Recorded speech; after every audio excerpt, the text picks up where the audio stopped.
Nevada. Okay. My mom almost had me in the elevator of the Reno Circus. Oh, really? Wow. Yeah. Wow. Yeah, they were staying there because the doctor had sent her home. She was like, "No, you're probably not going to have him tonight." And she just had a feeling. So she got the hotel room across the street, her and my dad. And Uh-huh. sure enough, they made it to the hospital in time to the St. Mary's across the street from the Circus Oh, wild. casino. But yeah, she had the feeling. She's like, you probably would have been born in Washoe Valley, which is the town where we live in Carson City, and then there's Reno, and connecting it is Washoe Valley. Okay. She's like, you probably would have been born in Washoe Valley, on the side of the freeway if we had Yeah.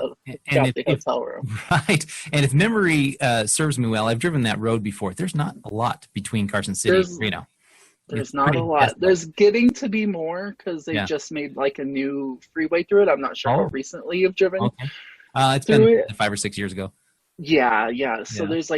there's a new freeway along the mountain that takes it out of the towns, like the road going through the towns. Sure, sure. So it's getting more like Carson City's kind of getting to be like a suburb of Reno, but there's still Oh. like that desolate patch Yeah. of like where you just see the like Washoe Lake.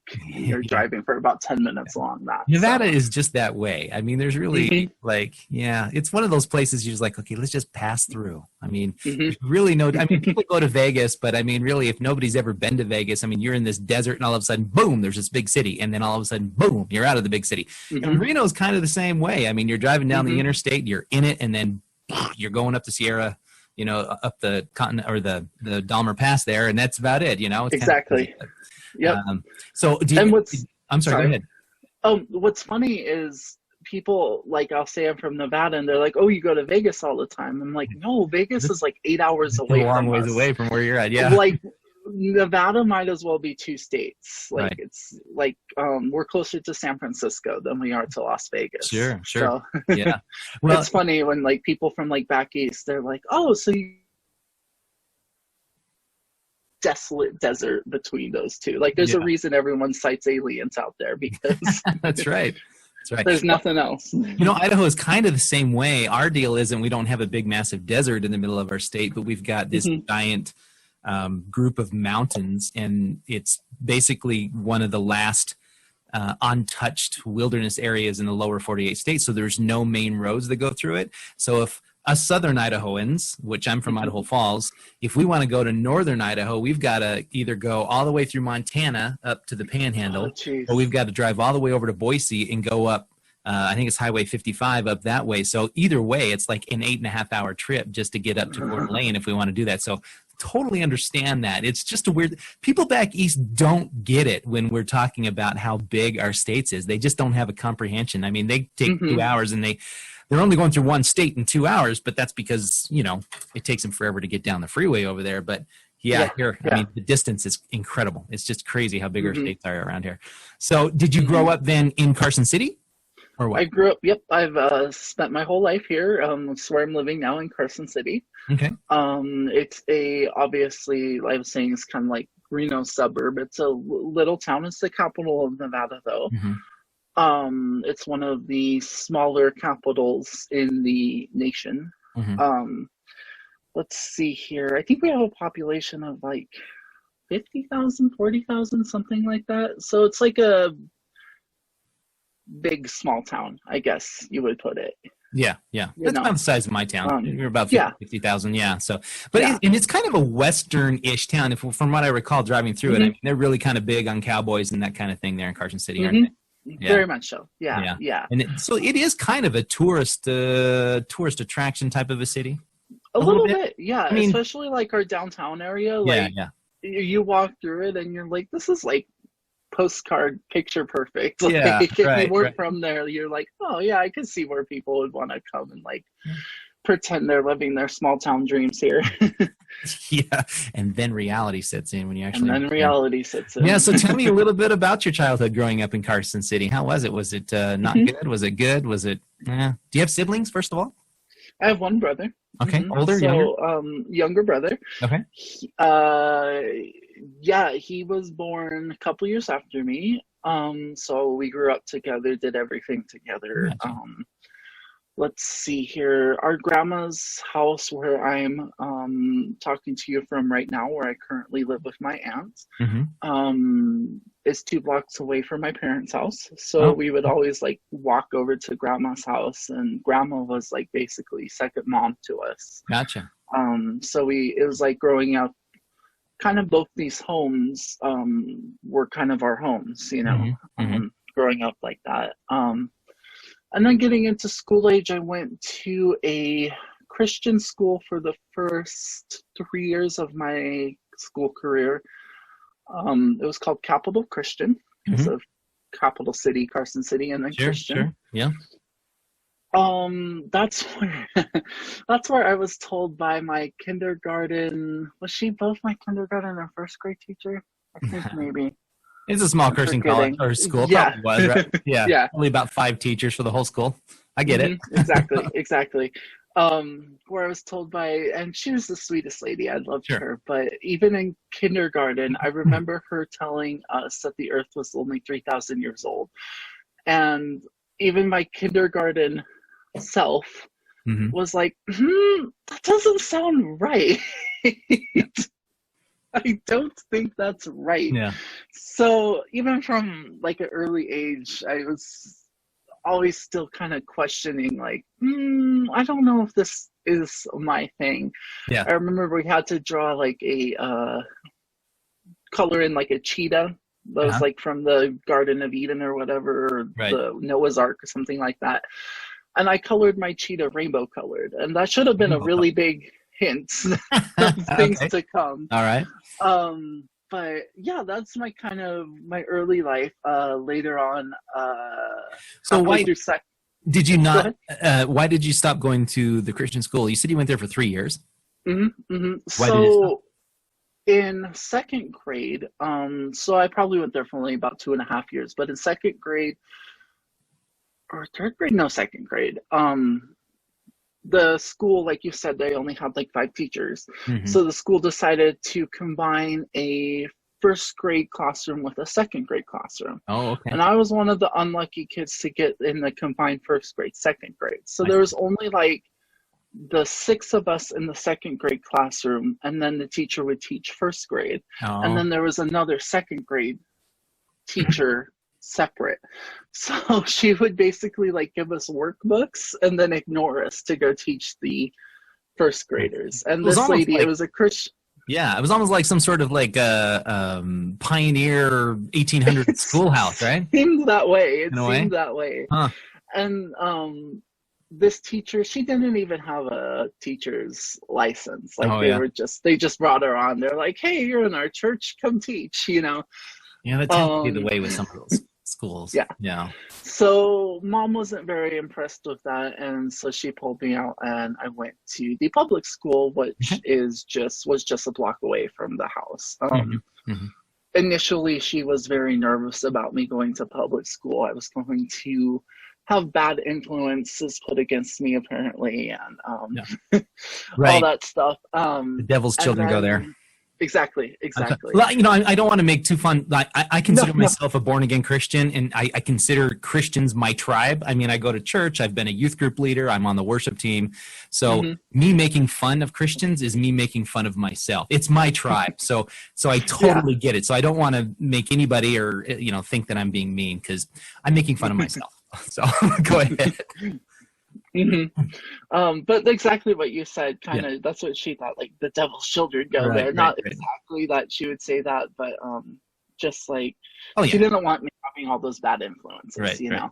So she put me in, and then she saw how much I was enjoying it more, just like, you know, having more peers that I could relate to and stuff like that. So then I went to Seeliger for the rest of my elementary school career, and I didn't end up worshiping Satan. So well, that's a step in the right direction. You know, I'm glad that there was no teacher that you know, made you start doing the Il Cornuto or whatever they call it, and exactly, you know, listening to, you know, Dio or something. I don't know. Go ahead.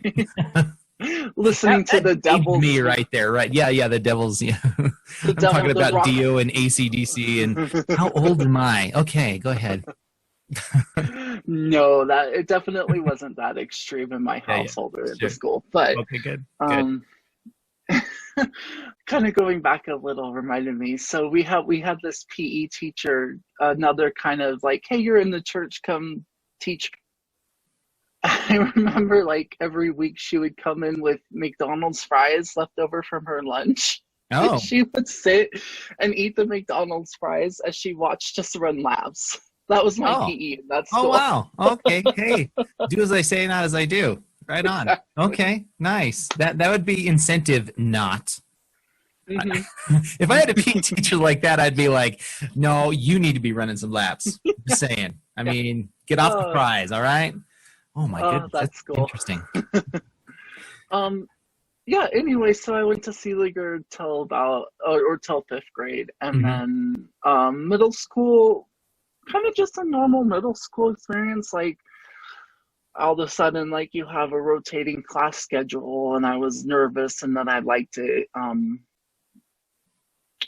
not much really too eventful in my middle school. Did you participate in any sports or extracurricular? I was on the middle school wrestling team in my middle school. Okay. I was a very bad wrestler. Okay. All right. I could never seem to get someone pinned. Like, I didn't know. I don't know. I just couldn't muster that anger that you need to wrestle to pin someone to the ground. Yeah, so sure. I was never good. And then I was on the wrestling team my freshman year of high school. Mm-hmm. You must have been good enough to make the team. It was kind of just a show up and you made it type of okay. All right. wrestling team. Okay. I definitely would have been cut from it if there was cuts. Okay. So tell me a little bit about your interaction with other students. I mean, did you get along with everybody? Did you get picked on, or was it just a fun time being in school?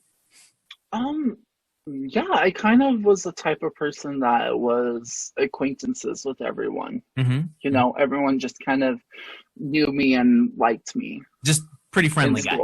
Yeah. Good deal. So how long was middle school? Was that like 2 years, 3 years? How long was that? 3 years of middle school. Okay. Mm-hmm. So then you hit high school in ninth grade or? Ninth grade. Yep. 2009. So 4-year high school? Yeah. Okay. 4-year high school. My freshman year, I did wrestling again. Uh-huh. And then at that summer camp, my freshman year going into my sophomore year, first year going into second year, in case you have international listeners. But what was I saying? I'm distracting myself. Oh, I was in wrestling camp, and the other big kid, so we had two of the heavyweight wrestlers. The other big kid, Jordan Woodward. Should I say his name? It's okay. We were obviously paired together, and he drove me over, and I wasn't trying to like let him do it, and I rolled over and broke my ankle. Ouch. In like 3 places. So it went like crunch, crunch. Ow. So that was the end of my sucky wrestling career after that summer. I was like, I'm not doing wrestling anymore. Yeah. Because I had my ankle broken for the entire summer, and it just sucked. Wow. And that was between what year you said? Freshman and sophomore year. Oh, wow. Okay. So it was early on in your high school. So did you end up participating in anything else when you were in high school then, besides wrestling? So after wrestling, I was on the swim team. Oh, okay. I did the swim team for my freshman, sophomore, and junior years. And in my junior year, I was on the ski team, and I had actually joined the ski team not knowing how to ski. Oh, wow. Yeah. Okay. And they took you. And they took me because, again, our school kind of is like, yeah, if you want to participate, we'll accept you. We'll take you. School. Okay. Yeah. So how many students went to your high school then? It doesn't sound like you had very many. I mean, it's a decent sized high school because it's the only high school for the town. Okay. But they never really had any sports that where you would try out for. The main sports like football and basketball. Yeah. And baseball for them was the 3 you try out for the sports. The rest of the sports, they're like, they didn't have enough kids that were that interested in it. So they're like, if you join, we'll accept you. And the teacher, Adrienne Schneider, who taught the oceanography, have you ever seen Magic School Bus? Yeah. She's like the embodiment of Miss Frizzle, this lady. She was a great oceanography teacher, just like bubbly and effervescent. She'd have us do like experiments of the oceanography. But anyway, she was the ski team coach. So when I expressed interest, I was like, look, I don't know how to ski. She's like, oh, I'll teach you. Wow. And so did she? I mean, was she successful? She taught me how to ski. Yep. I wasn't a very good skier. Like a lot of, I did sports and I wasn't very good at them, but I did them. Well, hey, it's better than what I did. I hated the people who played sports. And so I wanted to play, but I never wanted to be around those people because I did not fit in with the jocks. I was a pretty big nerd.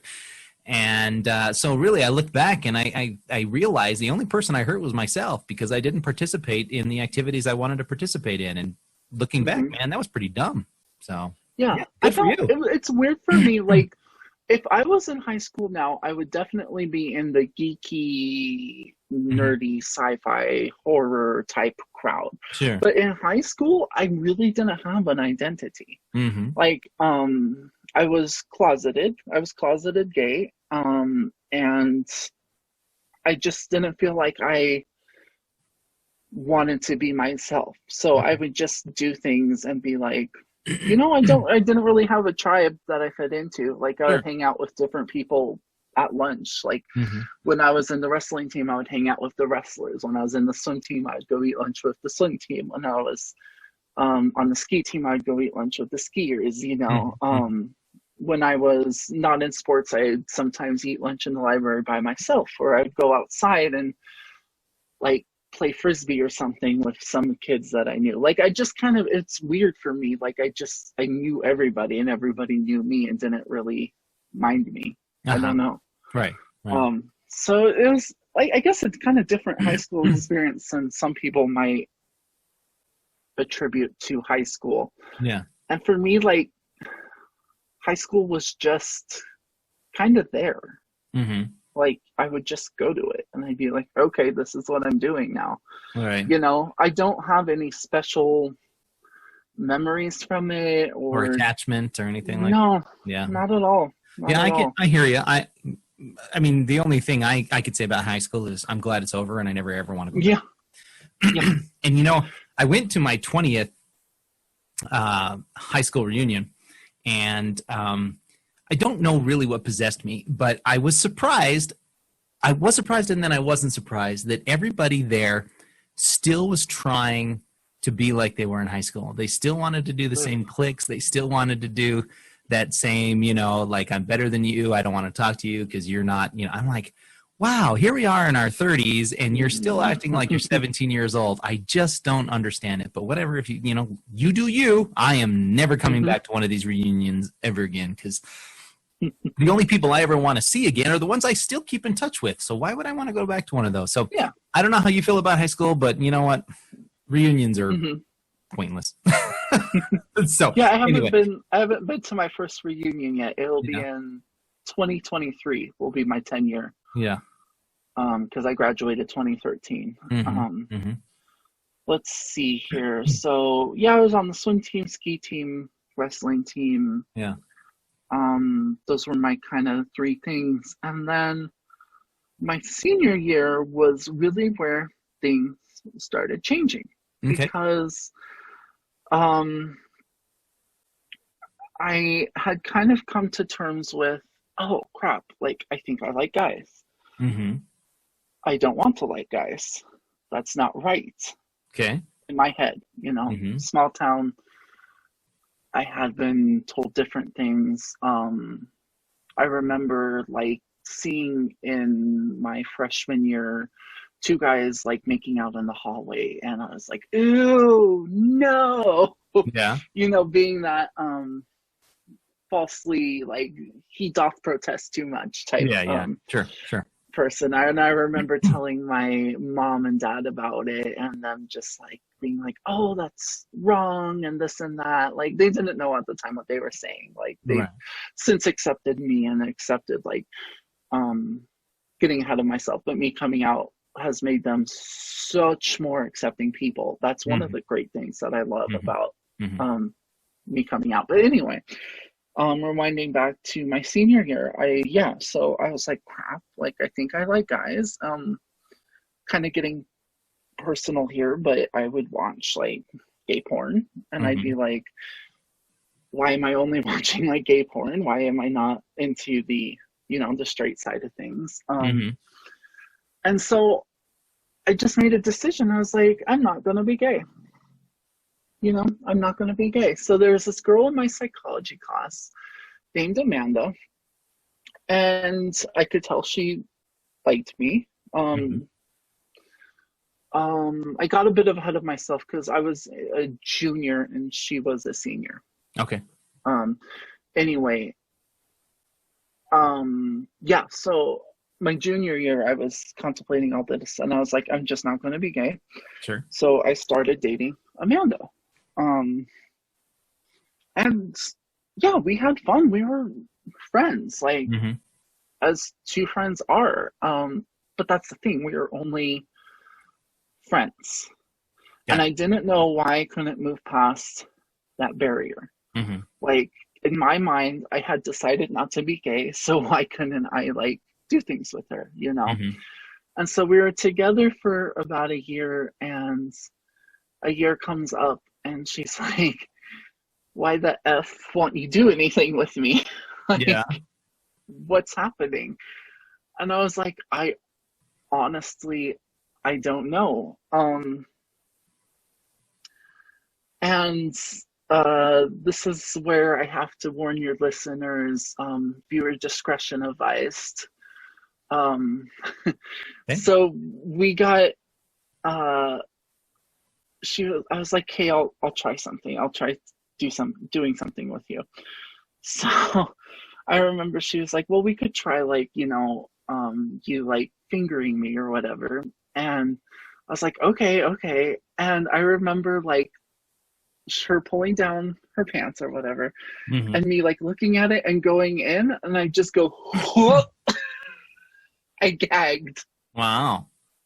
At the sight of, I don't know, of me doing that potentially. And then when she was like, what the heck? Like, what was that? And I was like, I can't do this. And I ran off. I got in my car and I went home.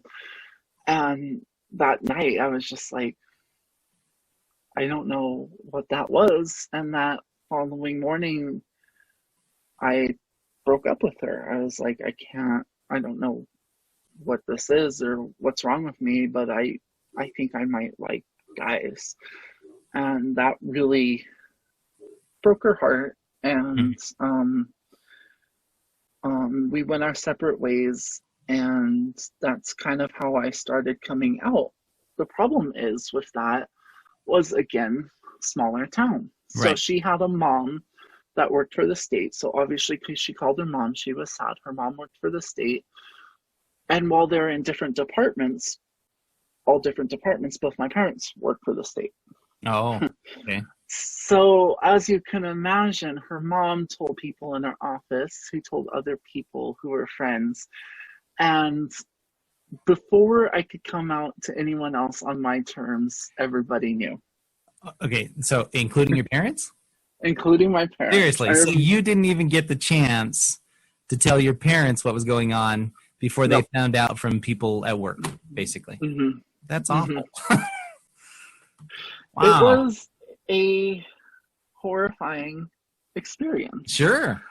To have my mom calling me, and she's like, why did you break up with your girlfriend? You're not gay. What is happening? Yeah. And I kind of was caught off guard, but I said, yeah, Mom, I am. She goes, I don't know how you could possibly know that. But I was like, I do know that, I deep down, I know this to be true. Anyway, so so this all happens over the summer, me breaking up with her, everybody finding out. I'm going into my senior year, and we decide, me and Amanda, to just be friends. Right.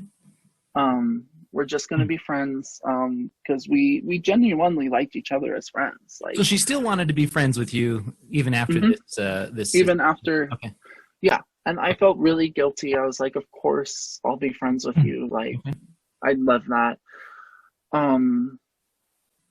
Problem is she still had a lot of feelings there for me, and where I had moved on. And unfortunately, she was probably one of the worst people to come out to, because she was a very conservative, very one track mind. Like, it's this way. Like, I'm a Christian, so I don't accept you, but hate the sin, love the sinner type of thing. And throughout the year, we would be friends. Like, we would do geocaching together. I don't know if you know what that is. Yeah, sure. Like, that was kind of like our hobby. We would take hikes. We would go to the lake. We have a cool Lake Tahoe up, like, really close, like 15-minute drive up. If your listeners don't know, look up Lake Tahoe. It's beautiful, and I recommend everybody go there. Anyway. Yeah. But she would always make, like, little snide, like, remarks. Oh, like, I see.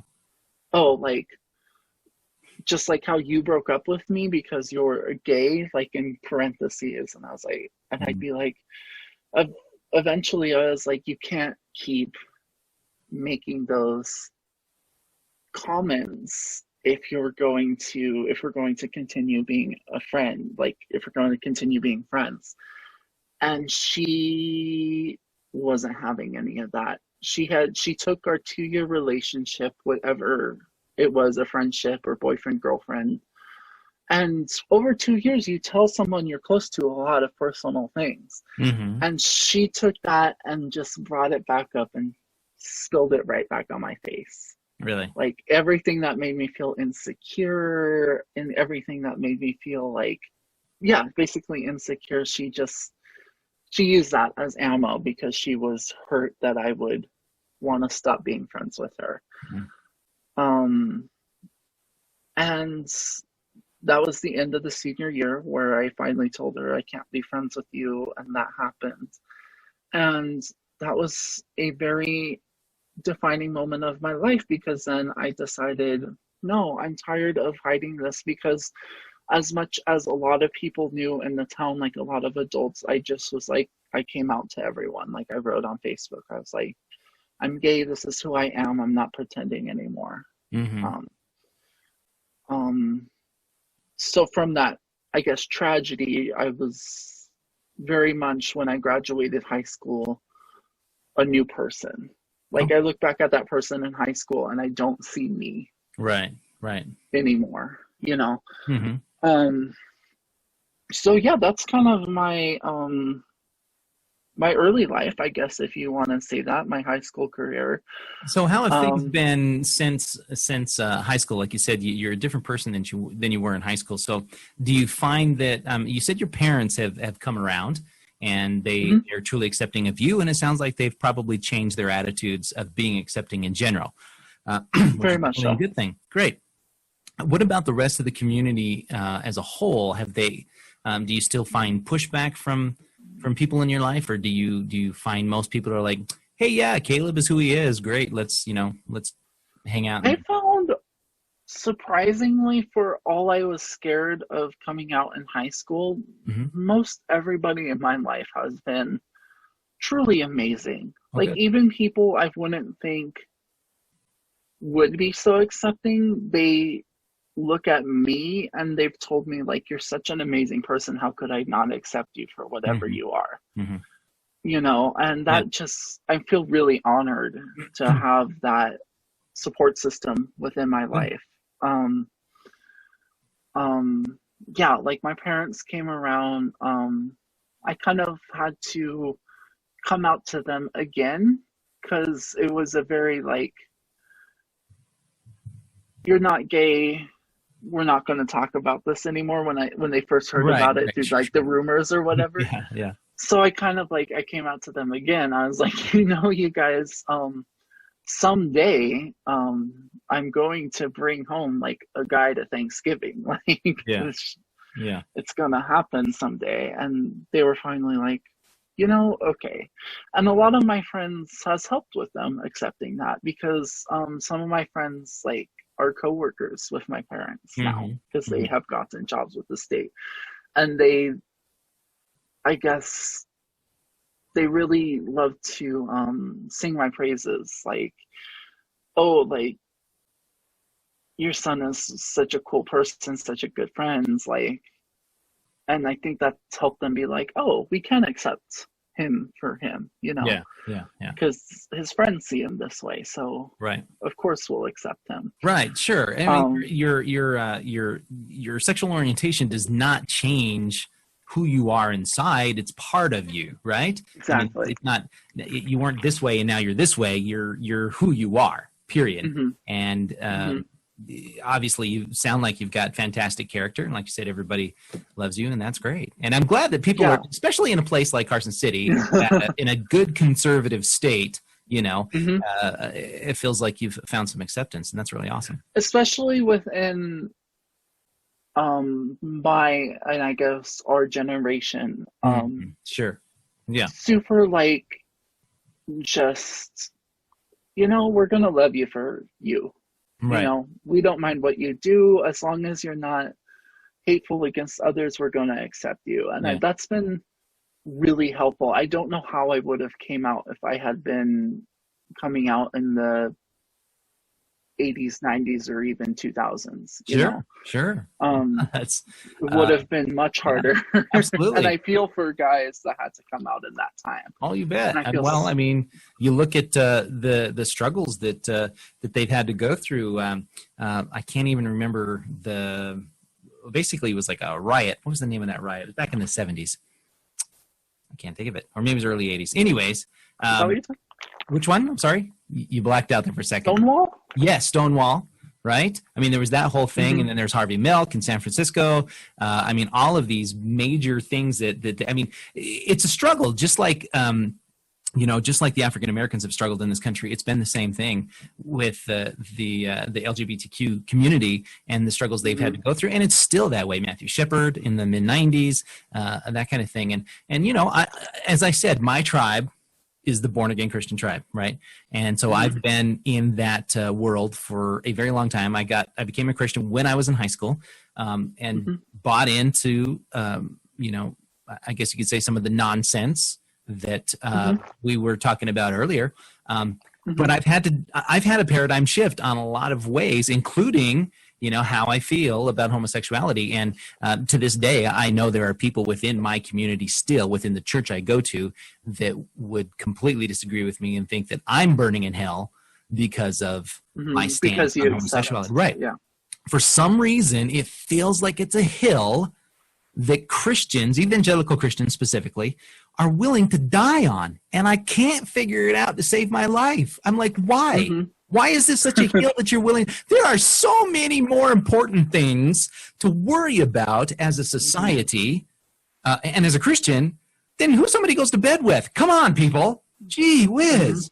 Anyway, that's me. All right, I'm done. Get off my soapbox. But that was a good rant. I liked that. It's just mind-boggling to me. It really, really is. But anyway, and I've had to keep my mouth, to a certain point quiet, because if I continue to go to the church that I go to, which I love my church that I go to, and I've been in leaderships of, like I said, being in youth leadership, there are times where I can only say so much because of that. You know what I mean? And that's frustrating to me. That's I wish that wasn't the case, but it is. So, but I'll stop. Let's move on just a little bit now. Yeah, of course. Well, first of all, what have did you go to college or what have you done since high school? So right after I graduated high school in 2013 and all that stuff that we just talked about happened, I went right into college, to my local college, WNC. I'm glad you did not say you went to Nevada, Reno, because I would have been like, okay, conversation's over. Sorry, I'm a big Boise State fan, and yeah, I'm not a big fan anymore. I have attended University of Nevada, Reno. Oh my goodness. Okay, conversations. No, I'm just kidding. Go ahead. But I got my degree, my associates. I have 2 associates, Associate of General Studies and Associate of Arts through WNC. Oh, okay. While I was there, I helped semi-found. I say semi-found because I don't know anything that's going on with it right now, but the Gay Straight Alliance at WNC. Okay. And we tried to work with University of Nevada, Reno's Gay Straight Alliance to kind of create events. After I got my associate's degree, like I said, I went up to UNR, so I kind of lost touch with that. And then when I went back to WNC to get my second associate's degree, I didn't hear anything about it, and I didn't really want to spend that time to, it takes a lot of time to run a program. Right. So I helped kind of semi-found that. I'd like to eventually reinstate that if it's not still going on. I'm not sure what they're doing with it right now. And yeah, I got more into my writing, my wanting to do something with that, wanting to be able to travel, and that's kind of where I'm at now as a 25-year-old man. Okay. Trying to find my way basically in life, like kind of having my second teenage years, because like I said, I was closeted in my teenage years, and now I'm like, I don't know, trying to refigure out who I am and what life is. But you know what? I'm 46 years old, and I'm still trying to figure out what to do with my life. So, you know what? Some of us are just destined to wander. It is. I think that's definitely me.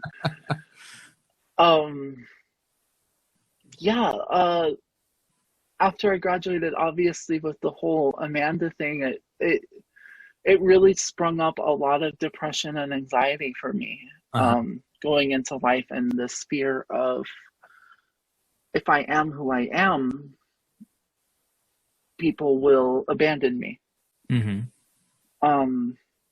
Which I've definitely had a couple cases of. One with a best friend / roommate, not for the same situation.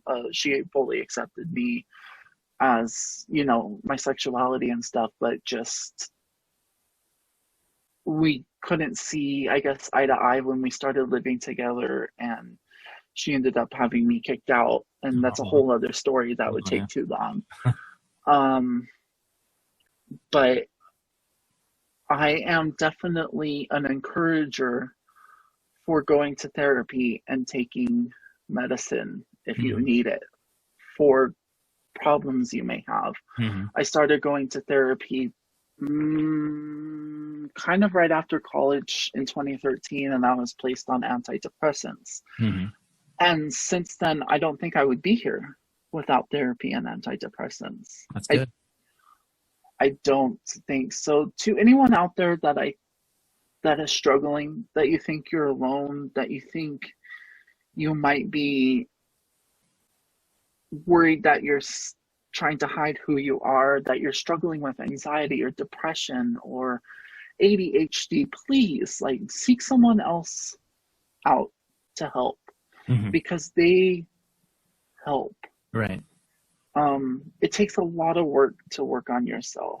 I've been working on myself since I've been 18, trying to figure out who I am and trying to get rid of these negative thoughts that I have against myself. And therapy has 100% helped. That's one thing I want to work more on, and ending that stigma of, is people going to therapy and taking antidepressants. Yeah, for sure. There's no shame in that. No, there really isn't. That's what I figured out since I've been 18, because I was really against it at first, being like, no, I don't have anything wrong with me. But having that someone unobjectively to talk to just helps so much.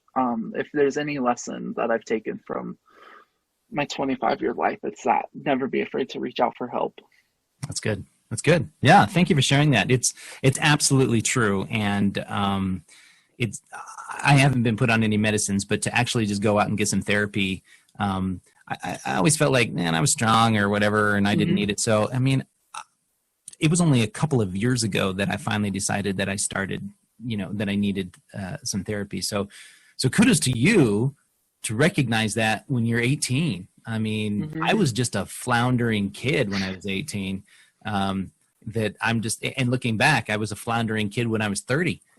So I'm just amazed at the maturity that took. I mean, for you to reach out and get some therapy if you needed it, and understanding that fact, that's pretty impressive. So kudos. Yeah.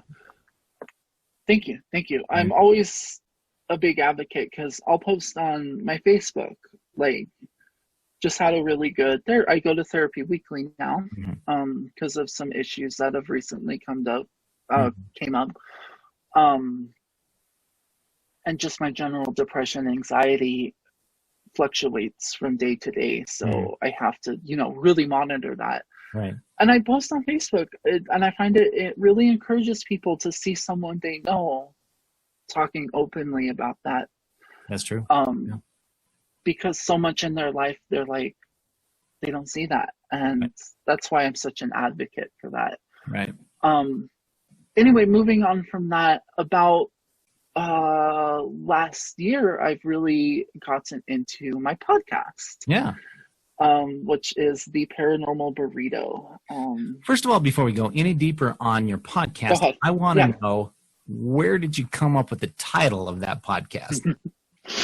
So everyone always asks me, and all it was a random name generator. Oh, really? That's it. Like so it was like a random band name generator. And I typed in, it was like, type in a keyword. So I was like, well, I know my podcast is going to be about ghosts. So I was like, paranormal ghosts plus a noun or something. And then it was like, here's the categories. And I was like, the paranormal something blank food. I was like, maybe. So I clicked on food, and it was like the Paranormal Burrito ? I was like, that's the name of my podcast. I don't know why. It sounds great. And I went with it. I just ran with it. No, that works great. And your artwork that I've seen is pretty impressive. And the jingle that you have recently started using is really good. I love it. It's really good. I commissioned Katie Buckdevine for the logo that you see. She's the greatest artist and a really good friend. Good. I actually met her in WNC when I had gone to a Comic-Con dressed as the Fourth Doctor from Doctor Who. Oh, nice. That next year, actually, your last podcast, I was listening to it, and the guy really liked Doctor Who. I want to get in touch with him. Yeah, he's a cool He was talking about that a lot. Yep. Yeah, reach out to him. He'd love to talk to you. Oh gosh, now I lost my train of thought, because whenever Doctor Who comes up, I'm like, I'm going to talk about all that. Doctor Who actually really got me through coming out as gay and being more accepting of myself, to be honest. That show, like, really, it holds a special place in my heart, because I watched it during that time where I was such in a tumultuous place, Yeah, for sure. Anyway, I was dressed as the Fourth Doctor. And that year later, I took a watercolor class, and Katie was in it, and she kept like staring at me throughout the class. And I was like, what is this? She's going to hear this and laugh. It's like, what is this creep doing? Like, staring at me across the way. And she comes up to me after class, and she goes, this sounds really weird. Did you dress as the Fourth Doctor in the Comic-Con in Reno? And I was like, oh yeah, I did. She's like, I painted you. Oh, wow. Like, what? She goes, yeah, I like to paint like candid pictures, and your cosplay was so awesome. and she painted me in that cartoon fashion that you see on the Paranormal Burrito logo. Sure. And it was just so cute, and we've been friends ever since. Oh, that's awesome. That's great. That's great. So, so you have an interest in the paranormal, and that's, and so you decided, hey, I want to go into this podcast line. How did you get interested in podcasts? So I started listening to a lot of podcasts, probably about around the time I started it, maybe a couple of years ago. I started with like your basic, like NPR's Wait, Wait, Don't Tell Me. That's what really got me into the podcasts to start with, because I was working as a customer service representative for a glassware place, and I know this will shock you, but working as a customer service representative for a glassware place is very boring. No. I know, crazy. So I got into podcasts to just kind of get me through that day, get me through that 8-hour shift of just customers calling and yelling and emailing customers that were yelling about broken glassware. So I would listen to podcasts to get me through the day. Started again with Wait, Wait, Don't Tell Me, because I just had the NPR playing one day, and Wait, Wait, Don't Tell Me came up, and then from there, like Paula Poundstone made appearances, and then she announced her podcast, and I went into her podcast, and then her podcast was on the Max Fun Network, and all the Max Fun Network shows are just freaking fabulous. So you and just I got into into the rabbit hole of podcasts. Exactly. I went down the rabbit hole of podcasts. Nice. And eventually I found this guy podcasts we listened to, and I got in his group. And I was like, hey, I'm kind of interested in the paranormal. I've discovered I really like podcasts in this past year. What recommendations? I was recommended to this British couple, which I've since interviewed them on my podcast. They're good friends, but at first they were like, listen to Knock Once for Yes. They're a paranormal podcast. They're fabulous. And I listened to it. I was like, completely agree. These people are fabulous. I love them. And they had a whole episode with the podcast we listened to, gentlemen, where they were like, you know, you might feel intimidated because everybody and their dog has a podcast to start one. But they said and their cat. But they go, you know, if you really enjoy it, if you really want to get into it, you'll find an audience for it. That's right. And I was like, I know nothing about this, but I had gotten a mic a couple years before because I was toying with the idea of getting into it, and then the mic kind of went up on a shelf and started gathering dust. This one I'm talking into now. With a Christmas Best Buy gift card that was on sale for the day after Christmas type of sales. And I got down the mic, I blew the dust off of it, both literally and metaphorically, and I was like, I'm going to try this. And they really encouraged me to try it. I messaged them, and they told me kind of what they do and how they produce it. And they're like, look, put out your first episode, let it suck. And I was like, all right. And I put out my first episode, and I was like, you know, it does kind of suck, but it's not too bad. And I had fun interviewing my guests. So you know what? Now here I am. Now here I am nearly 30 episodes later, and I'm like, I freaking love this. I love the podcast community. I love the paranormal community. I love the horror community. It's just been such a fun time, and such another way of me finding acceptance within a community, which is so important to me because of my anxieties going back to coming out, and Amanda and my parents kind of not being fully accepting at first, finding a community that's in turn accepting and just so kind, like you interviewing me now, or Paige from her true crime podcast. It's just, I love being accepted into a community. I love having a place, as anybody does, of belonging. Absolutely. And that's what encourages me to keep going.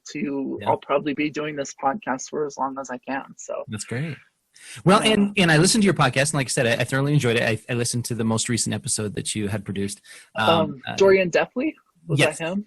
No, actually, no. It was a lady that was, so maybe it wasn't your most recent one. I just put out one, so you might have listened to it before. Was it Nicole? Was that her name? It may have been it. Yeah.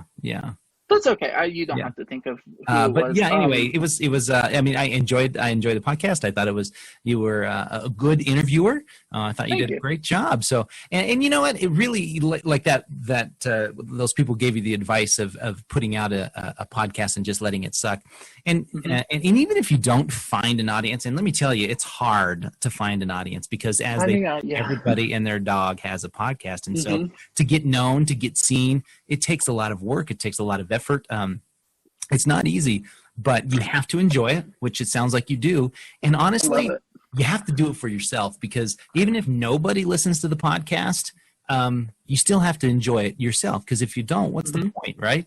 You know? And that was my motto starting out. I was like, this is just going to be a hobby for me. It's something that I enjoy doing, and something that, I was talking about my 2 degrees. My second degree I was going to school for social work, and then the pandemic hit.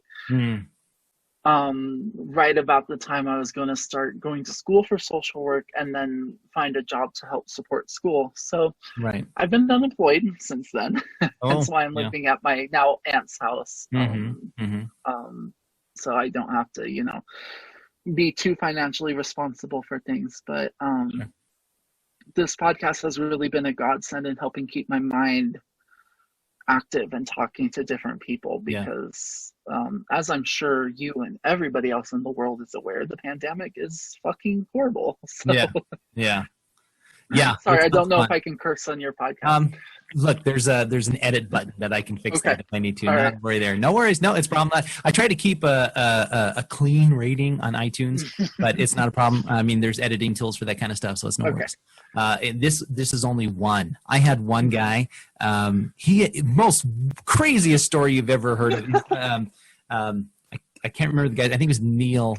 Anyways, this guy had kidnapped a princess, and I mean, just crazy nut stories. But he dropped the F-bomb about every 5 seconds. It took me hours to edit that podcast to get him out. I mean, if you drop one or two, no, it's fine. If you drop 1 or 2, it's not a big deal. Generally, I won't even edit them out, because it doesn't seem like iTunes cares that too much. But boy, if it's like just a completely curse-laden imagine sitting there and trying to delete those. Delete. I'm like, oh my goodness, this is crazy. Yeah. And I'm one who likes to just edit as little as possible if I can. So I really want things to go as smoothly. And sometimes it works and sometimes it doesn't. It depends on what happens. Sometimes I have terrible connections with the person, and you've got to edit out all the noise. And yeah, it's amazing what comes up with a podcast. But again, I truly enjoy your podcast, and I wish you nothing but success in that podcast and any of the other ventures that you have, whether it be with other podcasts or in your professional career, or maybe art and writing and whatever you do. That's awesome. Definitely, yeah. Being creative is another thing I kind of pride myself on. So anything that keeps my mind, like I said, active and me creative is ideal for me. And talking to other humans helps keep me creative. You know what? Especially during the pandemic, it's important that we do that. Exactly. Right? Yeah. Exactly. Well, Caleb, it's been a pleasure talking to you. I thank you so much for joining us here on Everyone Has a Story. Thank you so much for having me.